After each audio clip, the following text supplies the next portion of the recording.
नमस्कार, मैं Kavya Kashyap, Patna women's college की छात्रा आज फिर आपके सामने अपनी डिजिटल उपनिवेशवाद पर अपनी बात साझा करने आई हूँ। डिजिटल उपनिवेशवाद के बारे में जानने या समझने से पहले हमें डिजिटल इंडिया को बहुत ही बारीकी से समझना होगा। तब जाकर हम डिजिटल उपनिवेशवाद पर चर्चा कर उस पर बात विवाद या उस पर कोई निष्कर्ष निकाल पाएंगे। जैसा कि हम सब जानते हैं कि डिजिटल इंडिया की शुरुआत वर्तमान प्रधानमंत्री मिस्टर नरेंद्र मोदी ने 1 जुलाई 2015 को दिल्ली के इंदिरा गांधी स्टेडियम में की थी। और हमें यह कहते हुए थोड़ी भी हिचकिचाहट नहीं होगी कि भारत को विकास किए जाने वाली योजनाओं में से यह एक सबसे महत्वपूर्ण योजना है। इस योजना के तहत सरकार ने भारत की ग्रामीण समुदाय के लोगों को डिजिटल साक्षर बनाने का काम किया, जिसके तहत उसे प्रधानमंत्री सशक्तिकरण नाम की मुहिम चलाई गई।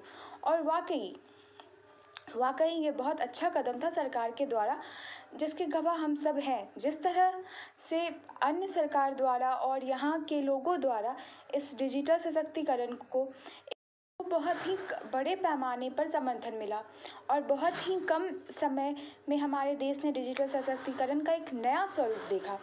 आज जिस तरह से डिजिटलाइजेशन के मामले में भारत बहुत आगे है, घंटों का काम मिनटों में, इसके गवाह हम सब हैं।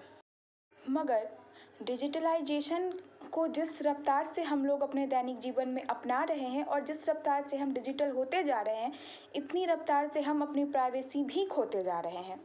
इसलिए आज हमें बड़े पैमाने पर डिजिटल उपनिवेशवाद के बारे में चर्चा करने की ज़रूरत है। तो आखिर क्या है ये डिजिटल उपनिवेशवाद? अगर मैं बहुत ही आसान शब्दों में कहना चाहूँ तो इसका मतलब है किसी के अधीन होना।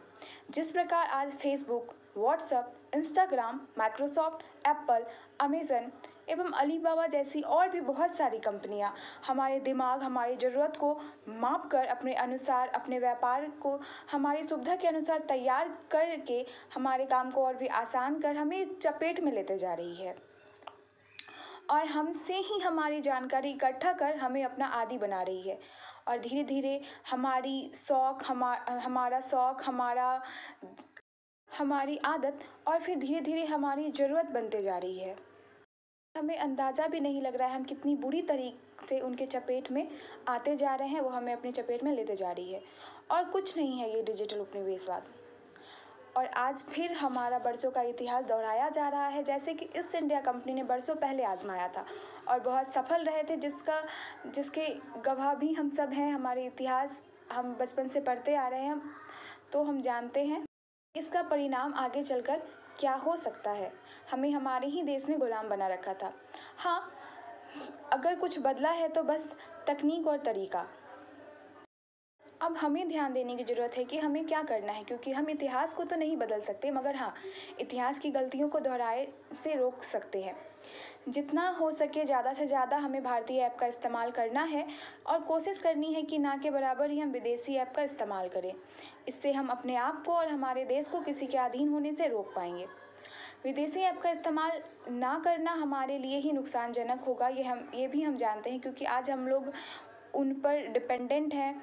हम बहुत ही डिजिटल हो चुके हैं। आज पूरी दुनिया डिजिटलाइज है और हम जानते हैं कि हमारा काम आसान करता है। हमारा वाद विवाद एक जगह से दूसरी जगह पहुंचाना, हमें अपने विचारों को प्रकट करना बहुत ही आसान हो गया है। तो अब हमें बस ये ध्यान रखने की ज़रूरत है कि हम बहुत ही लिमिटेड अमाउंट में अपनी प्राइवेसी या इन्फॉर्मेशन किसी ऐप को दें। क्या मांगा जा रहा है, नहीं मांगा जा रहा है, उस पर ध्यान दें, सोच विचारें, उसके बाद ही अलाउ करें। धन्यवाद।